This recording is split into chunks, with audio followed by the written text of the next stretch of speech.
কি বাজার করলাম আর জুয়েলারি খুব রিজনেবল প্রাইসে কোথায় পাওয়া যায় সেই ভিডিওটা আমি আপনাদের সাথে শেয়ার করব। আর আমি খুব কম দামে কোথা থেকে ড্রেস কিনি সেটাও আমি আপনাদের সাথে শেয়ার করব। হ্যালো ভিউয়ার্স, সবাই কেমন আছেন? আশা করছি সবাই খুব ভালো আছেন। তো প্রতিদিনের মতো আরেকটি খুব সুন্দর নতুন একটি ব্লগ ভিডিও নিয়ে আসলাম। তো আমি বাজারে চলে গেলাম। এই গরমের মধ্যে বাজার করা কিন্তু খুবই কষ্টকর, তার মধ্যেও আর কি যখন ছুটির দিন থাকে আমি একদম পুরো মাসের বাজারটা যতটা পারি করে ফেলি, তারপরেও টুকিটাকি যেটা কম পড়ে তখন সেটা আবার কিনে নিয়ে আসি। তা মুড়ি নিয়ে নিছি, তারপরে হচ্ছে করলা, লেবু, আর হচ্ছে কফি, সানসিল্ক শ্যাম্পু, তারপরে ছোলার ডাল, বুটের ডাল, মুগের ডাল, তেল, হুইল পাউডার, সাবান থেকে শুরু করে আর এই যে গরমে পড়ার জন্য দুইটা স্কার্ট। তো অনেক কিছু একসাথে বাজার করে ফেললাম। আর তেলটা খাওয়া খুবই কমাই দেবো যেহেতু ডায়েটিংয়ে চলে যাব। আপনারা সবাই বলেন আমি নাকি খুব মোটা হয়ে গেছি। আর এই গরমে কিন্তু বাজার করতে করতে একটা এনার্জি ড্রিঙ্ক না খেলে কিন্তু ভালোই লাগে না। যাই হোক, একটা ফান্টা কিনে খেয়ে নিলাম আর কি, ঠান্ডা হয়ে গেলাম। এখন শরীরটা একদম ঠান্ডা হয়ে গেল। যখনই আমি বাজার করতে যাই গরমে, নয় একটা আর কি ড্রিঙ্ক কিনে খাই অথবা হচ্ছে একটা আইসক্রিম কিনে খাই। তো বাজার করে চলে আসলাম। বাসায় এসে দেখি আমার হাজব্যান্ড এক গাদা হচ্ছে সে আম নিয়ে ছুলে বসতেছে। আমি আর কি আমের ভর্তা খাবো। আর গরমের সময় দুপুরে কিন্তু বাজার করে আসার পরে ভর্তা খাইতে অনেক ভালো লাগে। আর বিশেষ করে টক কোনো আইটেম কিন্তু ভর্তা যাতে দুপুরে খেতে ভালো লাগে। আর আমি যেভাবে সারা বছর আম সংরক্ষণ করে রাখি, সবগুলো আম ছুলে এই যে ডুমডুম করে কেটে আর কি প্যাকেট করে রাখি। এদিকে আমার হাজব্যান্ড এক গাদা গুচ্ছে বাজার করে নিয়ে আসলো। মাসের শেষ হলে মাসের শুরুতে যখন দুইজন আমরা একসাথেই বাজার করতে যাই, তা আমি আজকে যাইতে পারি না। সে বাজার করতে যে এত বড় একটা ধরা খাবে, আসলেও অকল্পনীয় একটা ঘটনা ঘটছে। আমি আপনাদের সাথে এই ভিডিওটা আসলে শেয়ার করব।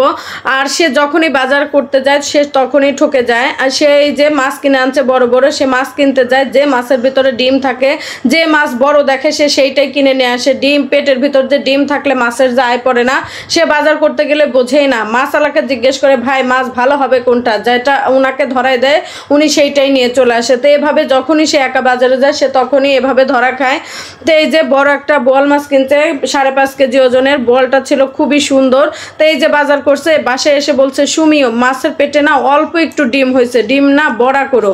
তা আমি বলছি 1 গামলা ডিম হয়েছে আর তুমি বলতেছো অল্প একটু ডিম হয়েছে, এটা কোনো কথা? যখনই বাজার করো তখনই তুমি এভাবে ঠকে যাও, কারণটা কি?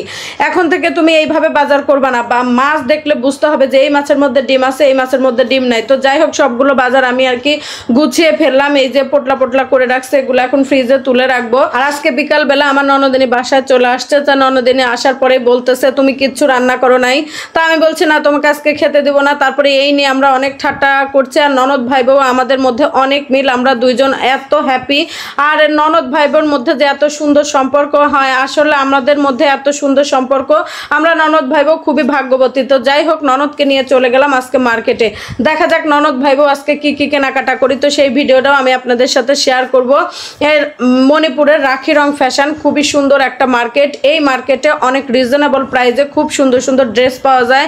ছেলেদের, মেয়েদের, বাচ্চাদের, বড়দের সব ধরনের সবার ড্রেস পাওয়া যায়। মার্কেটটা অনেক বড় আর খুবই রিজনেবল প্রাইসে ড্রেস পাওয়া যায়। আমি মূলত এখান থেকেই আর কি আমার সব ড্রেস নেই। নতুন নতুন যেটাই ডিজাইন আসুক না কেন সবগুলো এখানেই পাওয়া যায়। সব সময় এখান থেকে আমরা নেই। সুতি পাওয়া যায়, তারপরে অন্যান্য বিভিন্ন কাপড় আর কি সব কাপড়ের পাওয়া যায়। তো এখান থেকে আমার ননদ আর আমি আর কি দুজনে অনেক কিছু কেনাকাটা করলাম। আর আমার ননদ আমাকে অবশেষে মায়া মানুষ হয়ে আমাকে বেড়া বলার ড্রেস পরায় ছাড়লো। তো সেইটাও খুবই মজার ছিল। অবশেষে আমার ননদিনীর শেখ সাদি প্যান্টও কিনে ফেললো। তো এই যে মজা, ননদ ভাই বউ আমরা যে সেদিন মার্কেটে যাই এতটা মজা করছে। আসলে আমি আমার ননদ এক জায়গায় হইলে মনে হয় যে আমরা দুই বান্ধবী, পৃথিবীর সব সুখ যেন আমাদের মধ্যে চলে আসে। প্রাণ খোলা হাসি আমাদের মধ্যে, সব কিছু শেয়ার করা, এত সুন্দর আমাদের মধ্যে মধুর সম্পর্ক আমি আমার ননদকে পাইছি আমার বিয়ের পরপরই। আর আমাদের দুইজনের মধ্যে একদম বন্ধুত্ব, বান্ধবী বলেন যাই বলেন, খুবই সুন্দর। এই যে আমার ননদ আমাকে শেখ সাদি প্যান্ট অবশেষে পরাই ছাড়লো। আর এই দেখেন শেখ সাদি প্যান্টটা কিভাবে বিক্রি করলো। এই ভাবিটা আমাদেরকে দেখা যাচ্ছে এখান থেকে প্যান্ট কাটবেন, এখান থেকে ছোট করবেন, এখান থেকে বড় করবেন। আসলে এই প্যান্টটা কিন্তু হচ্ছে ব্যাটা পোলার প্যান্ট। তো ব্যাটা পোলার প্যান্ট আর কি আমার ননদ বেডি হয়ে সেই প্যান্টও কিনে ফেললো। আমার ননদের অবশ্যই এই ড্রেসটা তার খুব পছন্দ হয়েছে, কিন্তু সেই ইদানিং ডায়েট করে একদম সিকনি সামিলি হয়ে গেছে, সেই জন্য তার ড্রেসটা আর কি গায়ের মধ্যে হচ্ছিল না। তো এদিকে আমার এই ড্রেসটা পছন্দ হয়েছে, আমি আর কি এতটা মুটকি হয়েছি যে এই ড্রেসটা আমার গায়ে হচ্ছিল না। আর একটু হয়তো বা স্লিম হইলে, সিকনি সামিলে হইলে এই ড্রেসটা আমার হইতো। তো আমি আজ থেকে প্রতিজ্ঞা করে নিলাম, আজ থেকে আমি খাওয়া দাওয়া সব বাদ দিয়ে দেবো। আমার গায়ে না কোনো প্রকার কোনো ড্রেসই হচ্ছে না। তারপরে চলে আসলাম এই যে জুয়েলারির দোকানে। ওয়াও, কি সুন্দর সুন্দর কসমেটিক্স থেকে শুরু করে এই যে দোকানে খুবই রিজনেবল প্রাইজে, এমন কিছু নাই যে জুয়েলারি কোনো কিছু পাওয়া যায় না, খুব রিজনেবল প্রাইজে। লিপস্টিক থেকে শুরু করে নেল পালিশ থেকে শুরু করে তারপরে হচ্ছে ব্যাগ, যেখানে যা বলেন, চুড়ি খুড়ি হাতের যা আছে সব কিছু মেয়েদের এখানে সব সুন্দর সুন্দর জিনিস পাওয়া যায় খুবই কম দামে। এটা হচ্ছে মিরপুর মণিপুরের রাখি রং ফ্যাশনের পাশের দোকানই।